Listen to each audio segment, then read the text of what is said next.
Hey everyone, have you ever struggled to talk about trending topics or current news in English? Maybe you read an article, but weren't sure how to explain it, or you wanted to join a conversation, but didn't know what to say. I've been there too, and I know how frustrating it can be. But over time, I found a simple way to make it easier, not by memorizing long articles, or practicing awkwardly, but by focusing on the right things, and in this video, I'll share exactly what helped me feel more confident discussing current events, and by the end, you might find some useful ideas to make conversations about the news feel more natural. So, let's get started. Now, to talk about the news confidently, the first step was choosing the right articles to read. I realized that not every news article is helpful for conversation.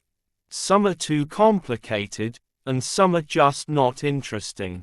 So, I started with articles that people actually talk about, like business trends, technology, politics, and global issues. To make this more practical, let's take an example.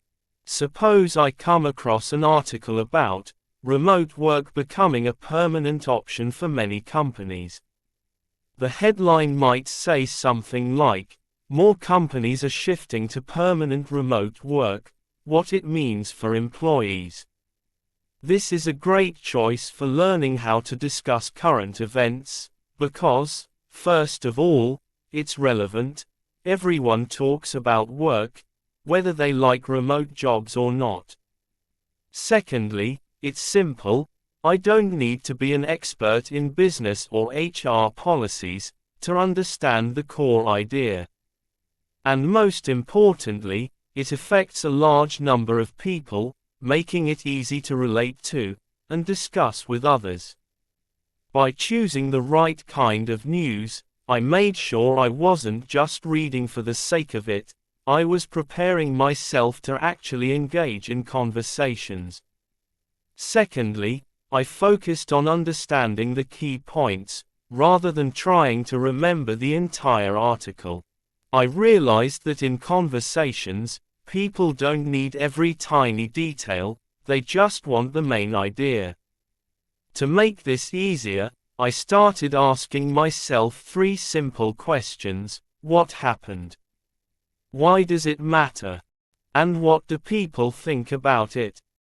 Now, to understand this better, let's apply it to our example about remote work. First, what happened? Many companies are now allowing employees to work from home permanently. That's the main event. Second, why does it matter? This shift could change office culture, job opportunities, and even work-life balance. Some industries might become more flexible, while others might struggle to adapt. Finally, what do people think about it? Opinions are divided. Some believe it's great for employees, giving them more freedom and reducing commuting stress.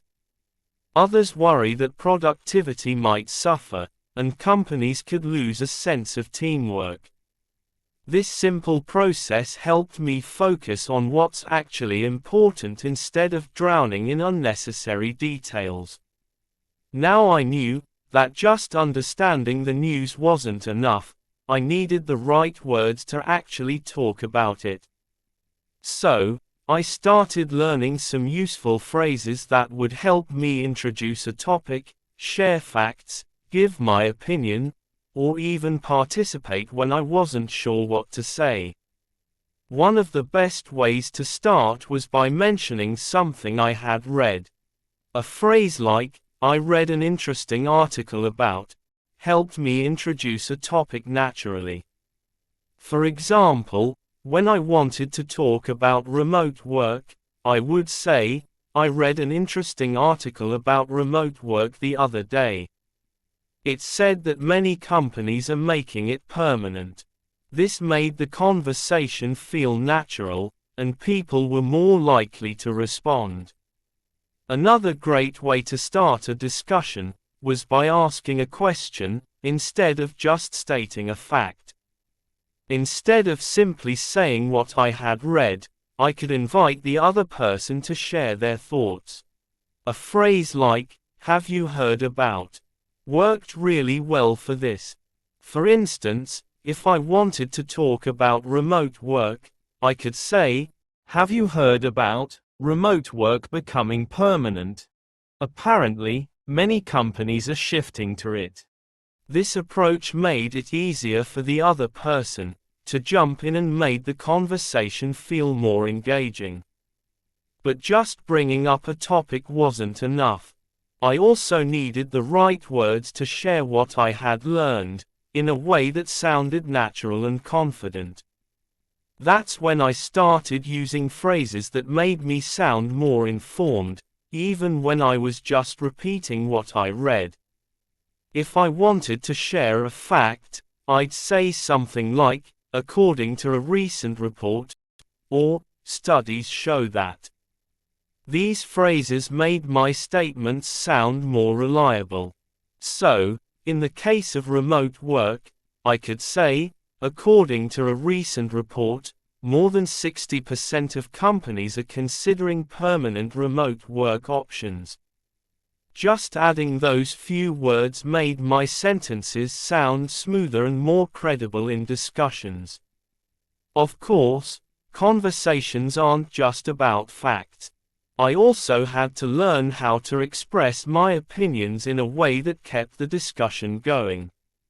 Instead of just repeating what I read, I wanted to add my own thoughts.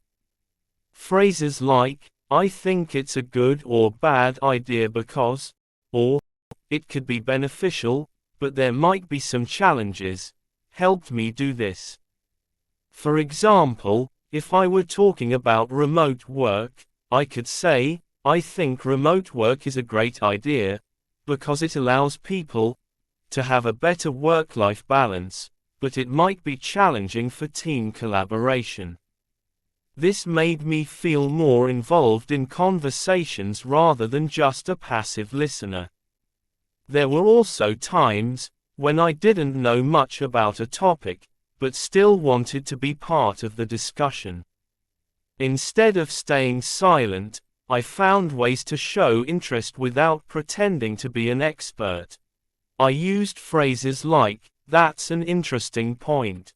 I haven't read much about it, but it seems like," or "I've heard a little about it, but I'd love to know what you think." So, if someone started talking about how remote work policies were different in other countries, and I wasn't familiar with that, I could say, "That's an interesting point.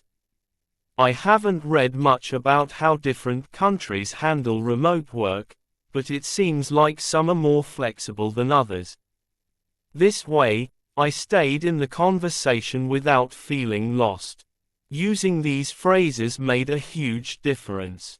I didn't need to be an expert on every topic, I just needed the right words to participate naturally. Over time, these conversations became easier, and I started feeling more confident discussing current events, whether at work or in social settings. Still, the hardest part was making sure I could explain the news without sounding like I was reading from an article. I didn't want to just repeat what I had read, I wanted to sound natural and confident. To make this easier, I started a simple habit, summarizing the news in one sentence. Instead of trying to remember every detail, I focused on the main idea. I'd ask myself, what is this news really about? And then put it into my own words. For example, for our remote work story, the article talks about companies making remote work a permanent option, and how it's changing traditional office culture. So, I'd summarize it like this. A lot of companies are now allowing employees to work remotely on a permanent basis, which is changing how people view office jobs. This sentence keeps it clear and to the point, without unnecessary details. But just summarizing wasn't enough. I also wanted to keep the conversation going. To do that, I needed a follow-up thought that sounded natural. So, I'd think about my own reaction to the news. I'd ask myself, do I agree with this?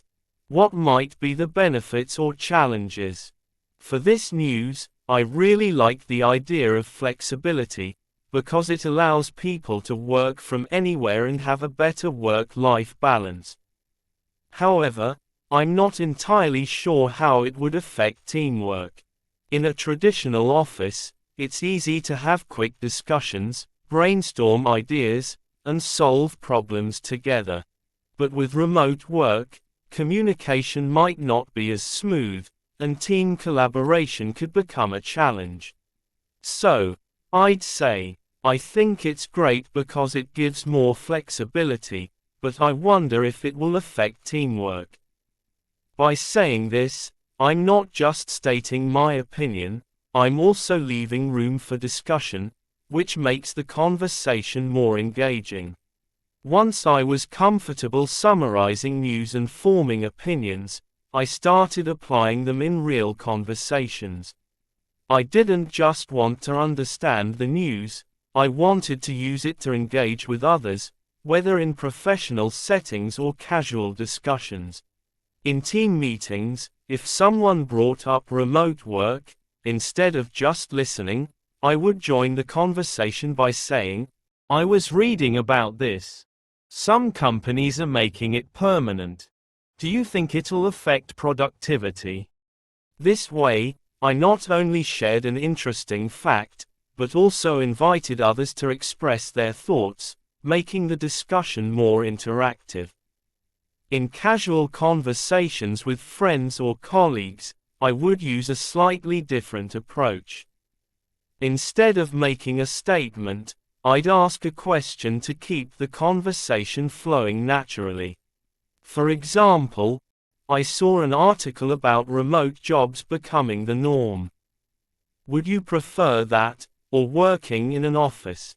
This gave the other person a chance to share their opinion, making the exchange feel more engaging rather than one-sided.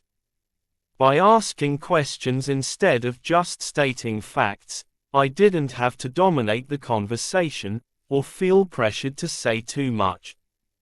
Instead, I simply kept the discussion going, making it easier for everyone to participate and share their perspectives. Even now, I sometimes get stuck. And when that happens, I use simple phrases to keep the conversation going. Like if I forget details, I say, "I read something about this, but I need to check the details." If I don't have an opinion yet, I admit, "I'm still forming my thoughts on this, what do you think?" And if I don't know the topic at all, I stay engaged by saying, "I haven't kept up with this, fill me in." These small tricks have saved me from many awkward moments and helped me stay part of the discussion. The best part is that I never had to sit down with someone just to practice English. Simply by reading the right news, learning key phrases, and summarizing in my own words, I became much more confident. If I could go from silently nodding in conversations to actively discussing the news, trust me, you can too. And don't worry if you make mistakes. After all, mistakes help us improve.